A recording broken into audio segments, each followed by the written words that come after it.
ये क्या चल रहा है? मम्मी जी, वो क्या है ना, रामू के हाथ में ना आज दर्द था, तो मैंने सोचा कि मैं इसको खाना खिला दूँ। वाह, बड़े प्यार से खाना खिलाया जा रहा है। इससे प्यार से तो तूने कभी मेरे बेटे को भी नहीं खिलाया होगा। मम्मी, शोर क्यों मचा रही हो?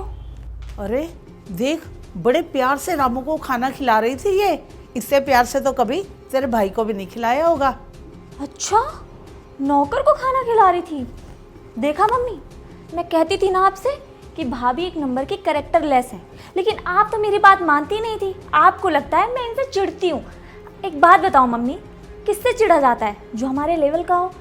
इनसे कौन ही चिढ़ेगा, ये तो मेरे लेवल की भी नहीं है, लेकिन आप मुझे ही बोलती रहती थी। अरे चल क्या रहा है, क्या हुआ है? तुम्हारी बहू ना बड़े प्यार से रामू को खाना खिला रही थी।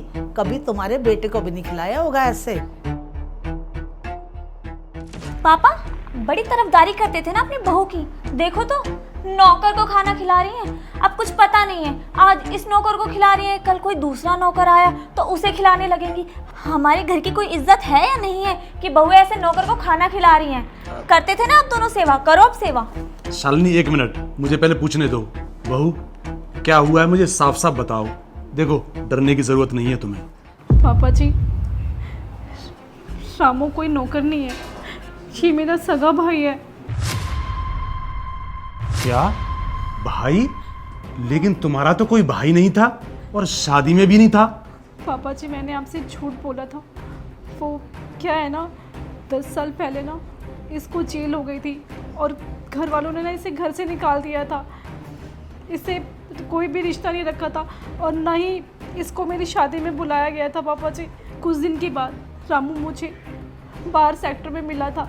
मैंने इसे देखा तो मैंने इससे पूछा कि तू जेल से कब आया? तो इसने कहा कि दीदी कुछ दिन ही हुए हैं और मैं काम के सिलसिले में इधर उधर भटक रहा हूँ, मेरे पास कोई काम नहीं है। तो पापा जी, मैंने इसे बोला था कि तू मेरे घर चल नौकर बन के, इसके बहाने किसी को पता भी नहीं चलेगा और तुझे काम मिल जाएगा।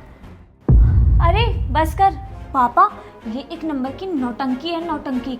अब पकड़ी गई है ना तो नाटक बना रही है कि भाई है, ये है। एक बात बता, अगर ये तेरा भाई है तो इसे इतने प्यार से खाना क्यों खिला रही है? पापा एक बार सोच के देखो, मैंने आज से कभी भैया को ऐसे खाना खिलाया है जैसे ये चिपक चिपक के मुंह के अंदर निवाला डाल के खिला रही है? नाटक कर रही है, नाटक। भगाओ इसे घर से। दीदी, मैं कोई नाटक नहीं कर रही। मैंने रामू को खाना क्यों खिलाया? क्योंकि आज इसका बर्थडे है। जब भी मैं घर होती थी, रामू के बर्थडे पे मैं ही इसे खाना खिलाती थी। ये मेरे ही हाथ से खाना खाता था। अरे पापा, क्या इसकी बात सुन रहे हो? अब क्या रह गया है देखने को, सुनने को, समझने को? है ना मम्मी, ठीक कह रही हूँ ना? अब निकालो इसको घर से और भैया को बुलाकर ना इसकी करतूत बताओ। अरे बस शालिनी, बस करो। दिन भर रील देखती रहती है, इससे तुम्हारा दिमाग खराब हो गया है। कल को तुम भी जाओगी ना ससुराल और तुम्हारे साथ इस तरह का बर्ताव होगा ना, तब तुमको पता चलेगा कि कैसा महसूस होता है। देखो बहू, तुमको ये सब बात हमको छुपानी नहीं चाहिए थी। साफ साफ बता देती तो ये सब गलतफहमी होती ही नहीं। चलो शालिनी, माफी मांगो भाभी से। मैं हाँ तुम।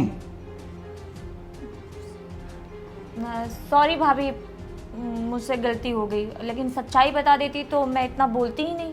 बहू, मुझे माफ कर दो, मुझे गलतफहमी हो गई थी। कोई बात नहीं, मानती हूँ कि मुझसे गलती हुई है, पर आप लोगों ने जो देखा वही बोला। गलती तो मेरी भी है ना कि मुझे आप लोगों को बता देना चाहिए था पहले ही। चलो पापा, चाय पिलाती हूँ आपको। बैठो रहो।